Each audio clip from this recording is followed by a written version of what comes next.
हमारे आदतों से, हमारी एक्टिविटियों से आप अनुमान लगा सकते हैं हम एक स्पोर्ट पर्सन है। और छोटा में जब हम क्रिकेट खेलते थे तो मैंने फील्डिंग जब करते थे तो बहुत ज़बरदस्त डाइव लगाकर गेंद को पकड़ते थे। तो कभी मेरा ये छिल जाता था, कभी कमर छिल जाता था, कभी कुर्ता फट जाता था। तो उसी क्रम में ग्राउंड में हमारे साथियों ने हमें नाम दिया टाइगर।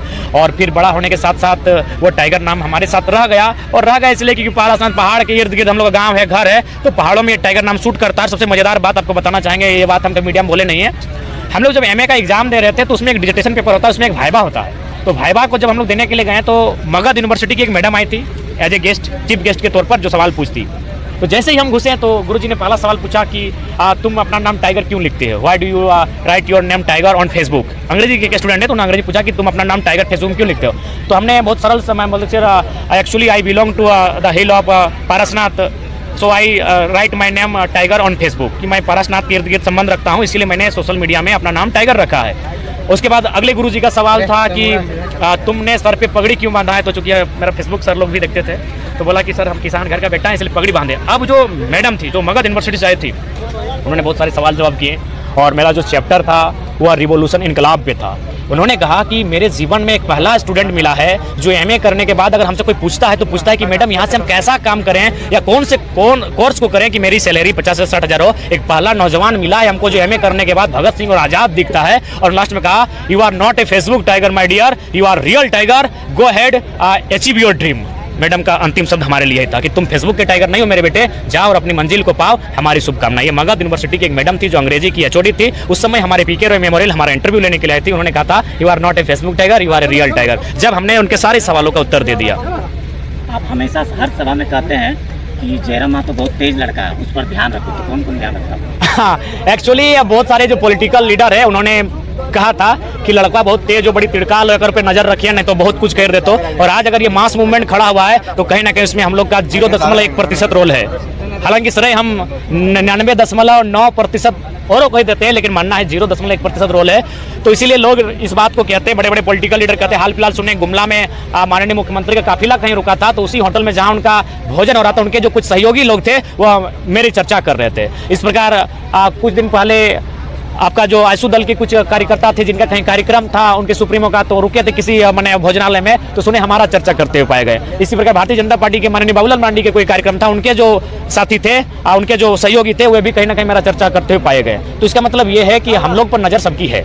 इसलिए क्योंकि आपको सुकरात याद होगा, सुकरात ने कहा हम विष का प्याला पी लेंगे लेकिन जो लोगों में तर्क की कसौटी है उस पर युवाओं को तर्क की कसौटी में ढाल देंगे, वो सवाल करेगा। बस हम लोग ज्यादा कुछ किए चाहे नहीं किए, नौजवानों को सवाल करना सिखा दिए और नौजवान सवाल करने लगे हैं, सीएनटी एसपीटी एक्ट समझने लगे हैं, 1908 की कानून 1932 के खतियान के विषय में तर्क देने लगे हैं, कोल बेरिंग एक्ट को पढ़ने लगे हैं, लैंड एजुकेशन एक्ट को पढ़ने लगे हैं, जानने लगे हैं। तो बस यही हुआ कि हम लोगों ने नौजवानों को सवाल करने के योग्य बना दिया है। तो इस बात से लोगों को भीड़ से डर नहीं लगता है। उस भीड़ में हटकर अगर कोई एक अकेला चले लेकिन वो तार्किक हो तो उससे डर लगता है। आज देख सकते हैं तीर तलवार से नहीं, इन्हें हमारे सवालों से डर लग रहा है।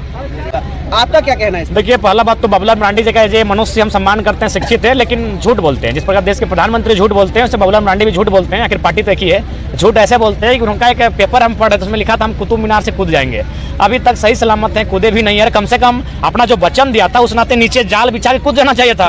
ये तो नहीं बोले थे हम कुतुब मीनार से कूद के पांव हाथ तोड़वा लेंगे, उन्होंने कहा था हम कुतुब मीनार से कूद जाएंगे। तो फिर आने वाले दिनों में इस राज्य के हुक्मरान के लिए बहुत बड़ी चुनौती बन जाएगी। और हम लोग भी चाहते हैं किसी भी प्रकार की अराजकता ना हो, किसी भी प्रकार की हिंसा ना हो, किसी भी प्रकार की अशांति ना हो। इसके लिए सरकार का कर्तव्य बनता है कि यहाँ के जो लोग हैं उनके अधिकार को थाली में परोसकर दे दिया जाए। जमीनें हमारी तो उस जमीन में अगर कोई फैक्ट्री है तो नौकरी हमारी, कोयला के खदान में जो जमीन है वो हमारी, तो कोयला की काली कमाई से जो नौकरी मिलेगी वो हमारी, वो पैसों पर आर्थिक उन्नति हमारी होनी चाहिए।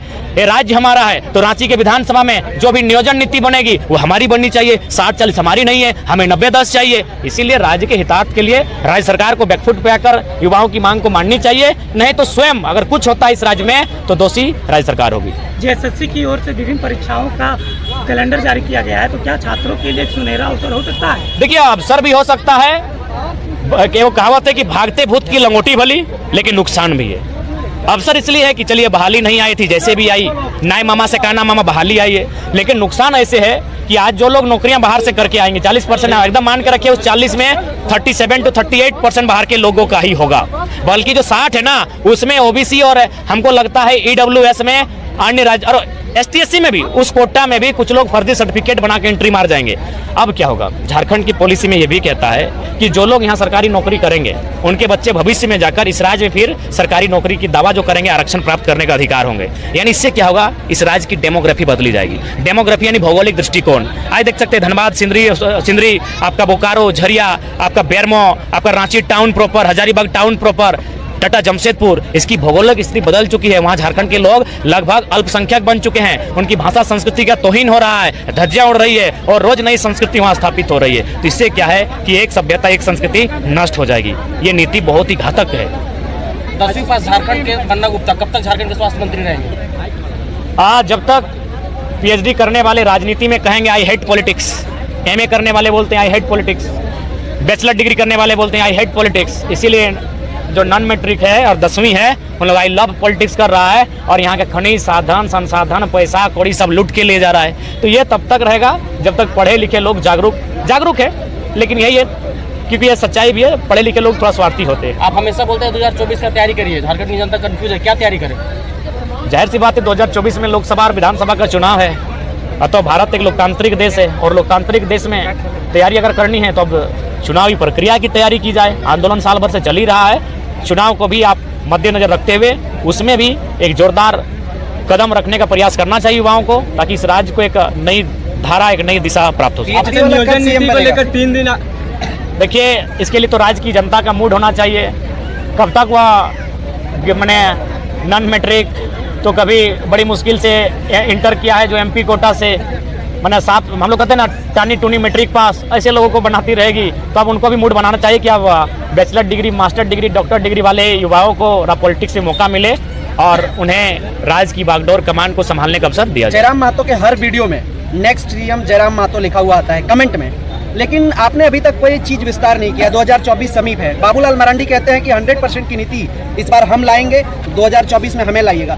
आपका क्या कहना है इस पर? देखिए, पहला बात तो बाबूलाल मरांडी जी का ये मनुष्य हम सम्मान करते हैं, शिक्षित है, लेकिन झूठ बोलते हैं। जिस प्रकार देश के प्रधानमंत्री झूठ बोलते हैं उससे बाबूलाल मरांडी भी झूठ बोलते हैं। आखिर पार्टी तो एक ही है। झूठ ऐसे बोलते हैं कि उनका एक पेपर हम पढ़ रहे थे, उसमें लिखा था हम कुतुब मीनार से कूद जाएंगे। अभी तक सही सलामत है, कूदे भी नहीं है। कम से कम अपना जो वचन दिया था उस नाते नीचे जाल बिछा के कूद जाना चाहिए था। ये तो नहीं बोले थे हम कुतुब मीनार से कूद के पाँव हाथ तोड़वा लेंगे। उन्होंने कहा था हम कुतुब मीनार से कूद जाएंगे। तो अब दिमाग लगाते हैं, जाल बिछवा देते हैं। जिस प्रकार अक्षय कुमार की मूवी थी ना, वहां जाके कूद जाओ, तो पानी में थोड़ी कूदा, जाके वहां हल्का जंप मार दिया। तो ठीक उसी प्रकार जाल बिछा के कूद देते। और एक बार वो बात बोले थे कि हरिद्वार चले जाएंगे, खेती बाड़ी कर लेंगे, तो कम से कम वो भी करते, एक दिन खेत रोप के आ जाते। तो उनके कथन पर विश्वास नहीं कर सकते राज्य की कमेंट जनता। का जो सवाल रहा, कमेंट का नेक्स्ट CM जयराम महतो, उसका क्या? देखिए, हम चाहते हैं कि कोई किसी चेहरे के रूप में हम लोग आने वाले दिनों में राज्य की बागडोर नहीं देखना चाहते। हम एक विचार को देखना चाहते हैं। वो विचार शिक्षा से, वो विचार डेयरिंग हो। हम बार बार कहें कि पढ़े लिखे नौजवानों को बागडोर दी जाए, लेकिन इस बार ये कहेंगे पढ़े लिखे निडर लोगों को, क्योंकि पढ़े लिखे लोग थोड़ा डरपोक भी होते हैं। इसलिए डरपोक होते हैं ना। आज अगर मेरा ही बात कीजिए, हम लोग भी PhD कर रहे हैं, हमको भी डर लग रहा था आंदोलन में आए कि नहीं आए। कैरियर का सवाल है, बाहरी के खिलाफ बोलें कि नहीं बोलें, क्या होगा नहीं होगा। तो पढ़े लिखे थोड़ा सा निडर नहीं होते हैं। तो पढ़ा लिखा प्लस निडर। अब आप बोलिए कि निडर बात ये कहाँ से आया? निडर इसलिए आया कि लड़ाई केवल 60-40 नियोजन नीति की नहीं है, लड़ाई केवल 1932 के खतियान की नहीं है। उससे क्या होगा? खतियान से 3rd-4th ग्रेड की नौकरी। लड़ाई कोयला के खदान से है। वहाँ दबंग है, वहाँ माफिया है, वहाँ बाहुबली है। इसलिए वहाँ डेयरिंग विधायक चाहिए जो सुनील महतो, गुरदास चटर्जी, कॉमरेड महेंद्र सिंह की तरह सीने में गोली खाने की हिम्मत कर सके। जनता ये विश्वास कर ले कि 2024 में फिक्स है जयराम महतो जी CM के चेहरे के तौर पर खड़ा होंगे? नहीं, हम लोग एक विचारधारा के रूप में हम लोग कभी ऐसा सोचे नहीं है, सपने में भी नहीं सोचे हैं। लेकिन हाँ, हम लोग ये सोचे हैं कि कम से कम कुछ नए चेहरे विधानसभा तक पहुंचे जो राज्य के लिए मजबूती के साथ जो भी नीति नियम, वो पक्ष में बैठे, विपक्ष में बैठे, कहीं बैठे, राज्य का हित हो तो मैंने मुस्तैदी के साथ आवाज बुलंद करे, और यदि राज्य का नुकसान हो तो सीधा वो अपनी इस्तीफा देने की भी जरूरत रखे। ऐसे नौजवान चुनकर विधानसभा के भीतर राज्य का भला कैसे होगा? जब आप कहते हैं कि नहीं हम ऐसे चेहरे के तौर पे नहीं बोलते, तो भला कैसे होगा? भला होगा एक आइडियोलॉजी। मैट्रिक फेल वाला आएगा तब भला? नहीं, पढ़े लिखे नौजवान आने चाहिए, कम से कम ग्रेजुएट होना चाहिए, जिनका विजन दूर तक सोचता हो, जो आने वाले 50 सालों तक सोचता हो, और जो जिनमें सामर्थ्य हो, अपने दूरदर्शिता के साथ एक क्विक डिसीजन लेने का सामर्थ्य हो। जैसे अभी बात करें राज्य की समस्याएं, राज्य की समस्याएं हैं शिक्षा को लेकर, तो शिक्षा में अमूलचूल बदलाव होना चाहिए। उसके लेकर सिलेबस है तो आपका टेक्निकली बदलाव कर सकते हैं। इस तरह बहुत सारी चीज़ें हैं जिनमें हम लोग शिक्षा को लेकर बदलाव कर सकते हैं, क्योंकि अंग्रेजों की पद्धति और झारखंड की पद्धति मच नहीं खाएगी। उसी भाषा को झारखंड की सरल भाषाओं में थोड़ा सा ट्रांसलेट किया जाए। उसके बाद अगर आप आते हैं खनन नीति को लेकर, तो विशेष कुछ नहीं है। जिस प्रकार मध्य प्रदेश में है, महाराष्ट्र में है, वही खनन नीति झारखंड में स्थापित की जाए। 60-40 जो मुहिम चल रहा है, क्या झारखंड के लोग उसको रोक पाएंगे क्या?